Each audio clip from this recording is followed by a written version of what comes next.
Pregunta general. ¿De qué forma el Evangelio, de qué forma el mensaje del apóstol Pablo a los Gálatas está vigente para la iglesia contemporánea de hoy?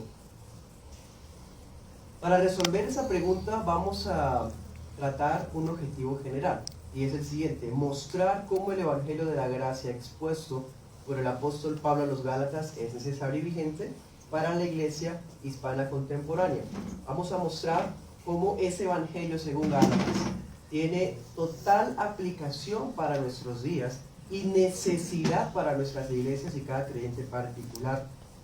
Para ello, en los objetivos específicos vamos a ir desarrollando punto por punto. La estructura temática del trabajo de grado tiene 3 capítulos. En el primero se desarrolla el primer objetivo específico: examinar las credenciales apostólicas de Pablo dentro de la epístola. En el segundo objetivo específico se expondrá lo que es Gálatas 3 y 4 y se analiza la justificación por sola fe y la redención en Cristo dentro de la epístola. Y el objetivo tercero se expone los capítulos 5 y 6 de la misma epístola. Allí se trata de la libertad en Cristo y sus distintas aplicaciones. Bueno, comenzamos con lo siguiente. Gálatas fue la primera epístola de Pablo, y siendo la más temprana, tiene tanta importancia para nuestros días todavía.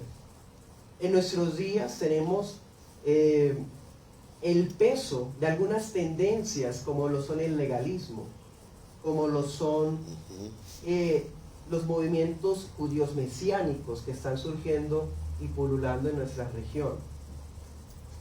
Entonces, la iglesia se está enfrentando a un problema que no se ha superado del todo. De hecho, cada generación tiene sus propios inconvenientes y cada generación parece que se enfrenta a los mismos movimientos cada vez. Nos tocó nuevamente enfrentarnos con esto, y por eso Gálatas es muy importante hoy. Gálatas es una prueba de que los ataques a los puntos esenciales del cristianismo vienen desde dentro de la iglesia. ¿Cuáles son los puntos esenciales del cristianismo principalmente atacados, por lo menos abordados en la epístola a los Gálatas? Los siguientes: la tergiversación de la gracia, la merma del valor del sacrificio de Cristo, el cuestionamiento de la autoridad y suficiencia de la Escritura, el ataque contra la honra de los pastores bíblicos. Estas cuestiones están dentro de la epístola a los Gálatas y seguimos enfrentándolas. No es algo superado, mis hermanos. Comencemos a desarrollar el primer objetivo específico. El capítulo 1 del trabajo de grado expone versículo a versículo Gálatas 1 y 2, y se tituló de esta forma: Defensa del Evangelio y Ministerio de Pablo. En esos 2 capítulos, en resumen, se dice lo siguiente: no solamente la ortodoxia de Pablo es la misma que los 12, sino también su ortopraxis. Recordemos que la verdadera religión tiene 3 componentes: la ortodoxia, que es la sana doctrina; la ortopatía, que es lo que ahorita mirábamos con las palabras de nuestro hermano Alejandro acerca del fruto del Espíritu; y la ortopraxis, que es una sana práctica en consecuencia de la ortodoxia. Pues resulta que los 12 apóstoles no son un grupo aparte de Pablo. Pablo no es un punto aparte. Pablo es un apóstol al mismo nivel y categoría de los 12, de tal forma que vemos igualdad hasta en estos detalles. Primero, el Cristo resucitado fue el que salvó y comisionó a Pablo. Segundo, Jesús enseñó al apóstol Pablo durante 3 años, que casualmente fueron los mismos años que duró enseñando a los 12 apóstoles. Y tercero, Pablo no fue nombrado por otro hombre, una iglesia, ni siquiera imposición de manos, no fue ordenado por hombres. Este varón fue nombrado por revelación extraordinaria. Así que estas 3 características también las tienen los 12 y Pablo también. Por lo tanto, Pablo es un apóstol en la misma categoría que los 12. Y es importante comenzar la epístola así, porque el ataque de algunos falsos maestros comenzó con la vida personal de Pablo. Claro, para atacar el mensaje hay que atacar el mensajero. Es típico una argucia de Satanás que se sigue usando. En el capítulo 2 de Gálatas tenemos los siguientes puntos. Aquí, la iglesia de Jerusalén reconoció como hermano en la fe a Tito sin más. Entonces, en la primera parte, Pablo es un apóstol de Cristo como los 12. Y en la segunda parte, el mensaje de Pablo es el mismo que el mensaje de los 12. Si así no fuera, Pablo acude a una experiencia personal cuando acudió al concilio de Jerusalén y fue con Tito. Cuando llegó Tito siendo griego, la iglesia no le exigió circuncidarse, convertirse al judaísmo, cumplir algún tipo de regla judaica, para nada. Lo reconocieron como hermano inmediatamente. De tal forma que no se requerían más requisitos aparte de la fe. Eso es lo que está tratando el apóstol Pablo en esta ocasión. Por cierto, en una oportunidad dentro de este tiempo, el apóstol tuvo una reunión privada con los 12. Y en esa reunión privada los apóstoles no añadieron ni corrigieron nada al mensaje de Pablo. Lo reconocieron como su igual. ¿Se acuerdan? Juan, Pablo y Santiago extendieron su mano derecha a ese varón, reconociéndolo como su igual. La autoridad apostólica de Pablo es tal que tuvo el respaldo de Dios cuando en cierta ocasión el apóstol Pedro tuvo un desliz. Se vuelve a comprobar. Pablo es un apóstol al mismo nivel de los 12. El mensaje de Pablo es el mismo que el de los 12. Y Pablo tiene autoridad apostólica, tanto es así que pudo confrontar mediante disciplina eclesiástica alguna falla personal del apóstol Pedro. Algunas aplicaciones de esta sección, de este capítulo primero del trabajo de grado. No existen más requisitos aparte de la sola fe para reconocer a una persona como salva y por lo tanto como hermana. Toda exigencia más allá de esto es falsa, es diabólica, tal como estaban haciendo los judaizantes.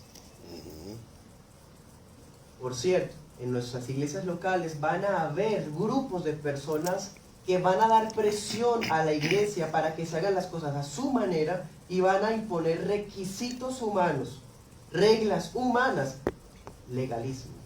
No hagas, no digas, no toques, no pienses, no escuches.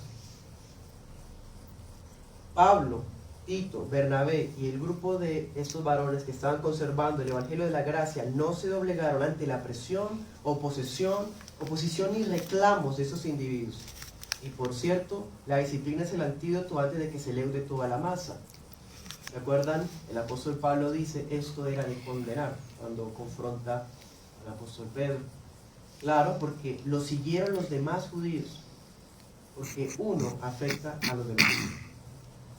Por otro lado, tanto el judío como el gentil son pecadores, y ambos tienen la misma vía de justificación. El gentil no requiere convertirse en judío para ser cristiano.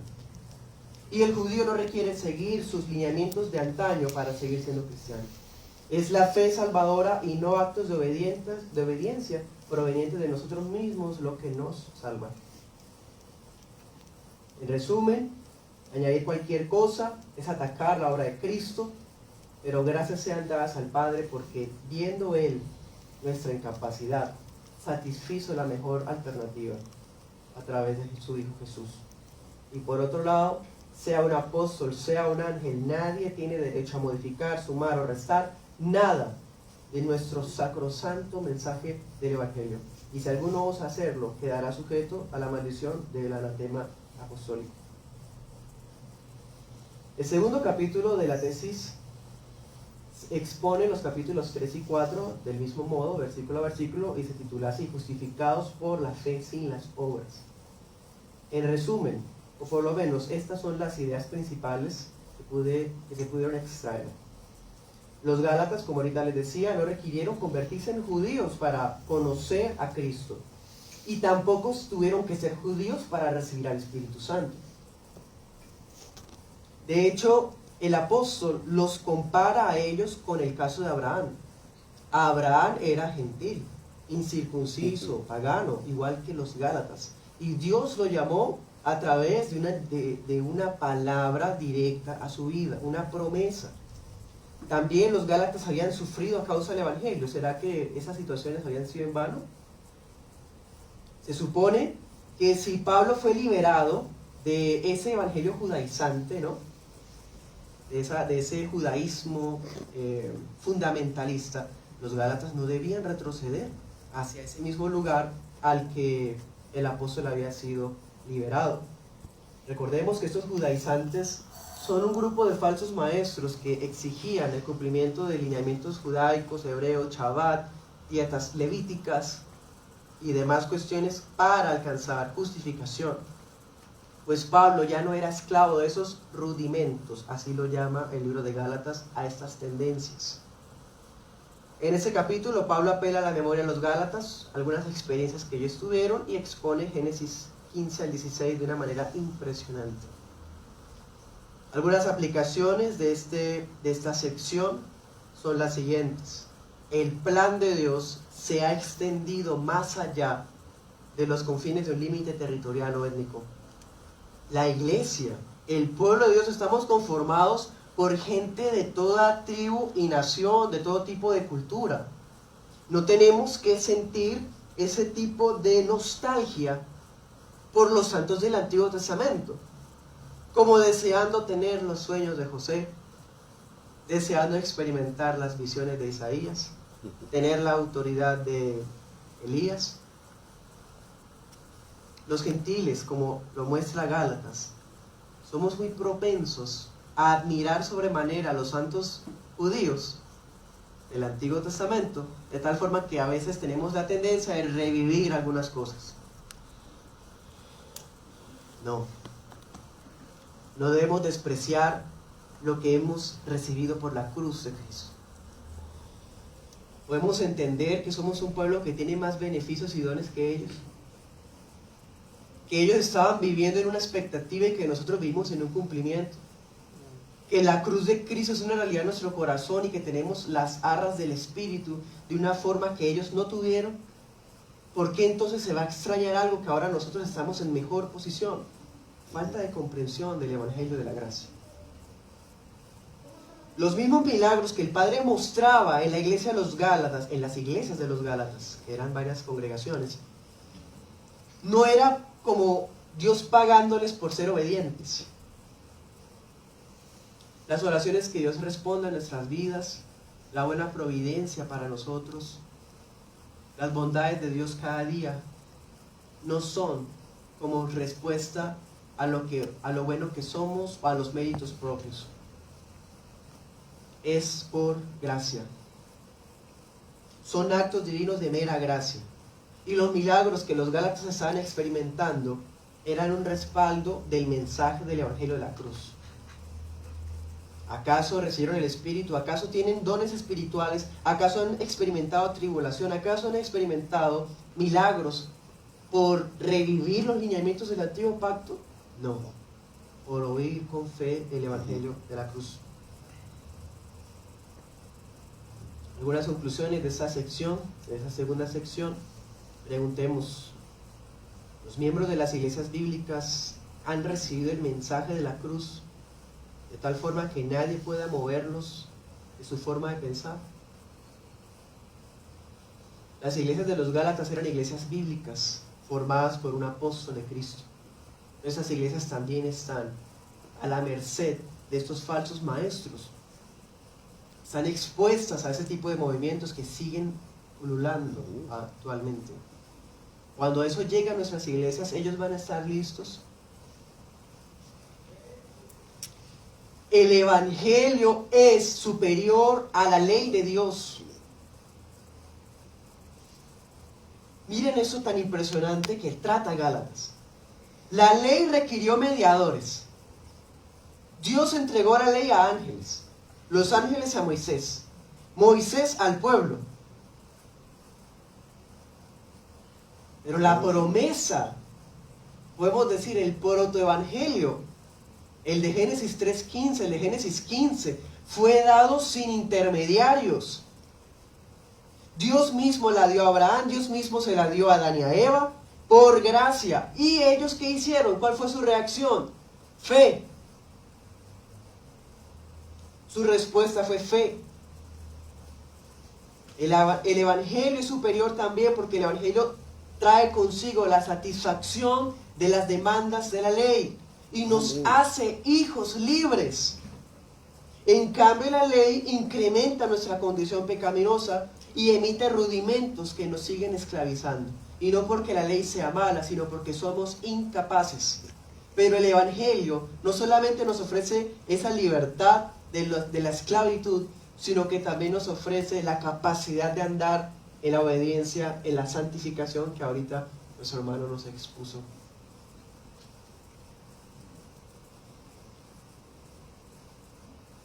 Capítulo 3 de la tesis abarca los capítulos 5 y 6 y vemos los frutos de la unión con Cristo. Tenemos las siguientes ideas principales.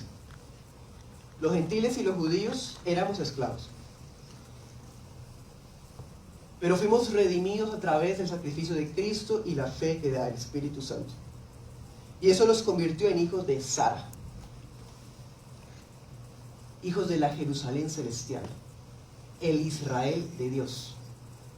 Mismos nombres para lo mismo. Ya no hay judío ni griego. Ya no hay una etnia aparte que va a salvarse con un plan A y una etnia aparte salvarse con un plan B. Somos uno. Si los gálatas, que muchos de ellos ya habían accedido a circuncidarse, se estarían comprometiendo a guardar toda la ley. Y Pablo dice textualmente en Gálatas, toda la ley. Quiere guardar el Shabbat, quiere guardar las dietas de Levítico, quiere retomar algunas cosas del antiguo pacto, se estaría obligando el creyente a guardar toda la ley. Porque se convierte en deudor de la ley. Y nosotros somos deudores de la gracia si es que estamos en Cristo, como habla el apóstol Pablo. En el capítulo 5, Pablo habla de caer de la gracia. Los gálatas habían caído de la gracia, los que se habían circuncidado. ¿Y qué significa eso? Estaban esclavizando su conciencia bajo los rudimentos que habían sido superados por el Evangelio. Caer de la gracia es perder la libertad cristiana, no es perder la salvación. Caer de la gracia es supeditarnos o ponernos bajo subordinación de lineamientos que ya con el Evangelio no necesitamos. Por supuesto, nuestra libertad no nos quita la responsabilidad de amar, de servir y de abstenernos de complacer los apetitos carnales. Y precisamente por eso se habla del fruto del Espíritu. Algunas aplicaciones de esta sección: los judaizantes aspiran a colocarse bajo un yugo que ni siquiera el Israel del Antiguo Testamento fue capaz de llevar. Pero los verdaderos cristianos andan bajo el dominio del Espíritu Santo. Ninguno de nosotros puede hacerse más hijo por lo que hagamos. Nadie es menos cristiano por no ser judío, o alguien es más cristiano por guardar ciertas fechas.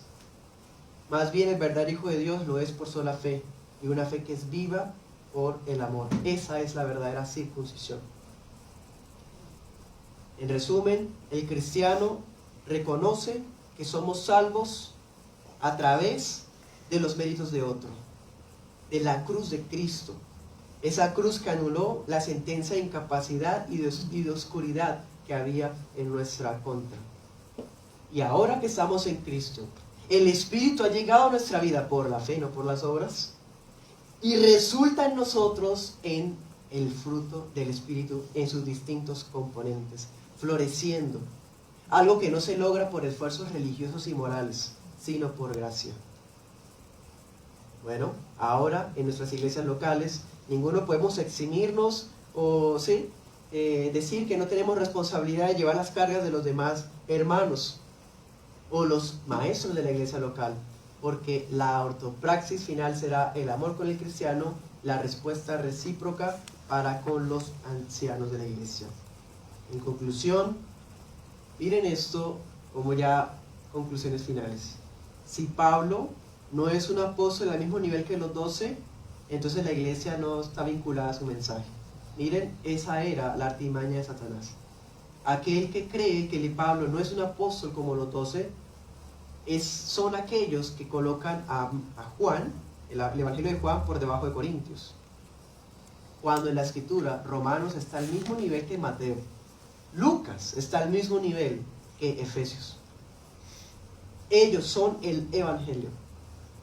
Bueno, por otro lado, la cruz de Cristo nos ha garantizado la libertad del pecado y nos ha garantizado la unión con Dios. Por lo tanto, podemos andar en el Espíritu Santo. Vemos la obra trinitaria. Por otro lado, los judaizantes ya han sido derrotados por el Espíritu Santo. Por eso es que es necesario que los varones, consiervos, pastores, retomen con insistencia el Evangelio de Gálatas para exaltar esta victoria. Ellos ya fueron derrotados por la pluma de un apóstol verdadero y por la fe inmarcesible de verdaderos cristianos. Los falsos maestros se gloriaban por las marcas de la circuncisión. Pablo se gloriaba por las marcas que le ocasionó la cruz del Evangelio, porque el Evangelio genuino va a traer persecución antes que aprobación. Amén. Estas son algunas, esta es la lista de bibliografía.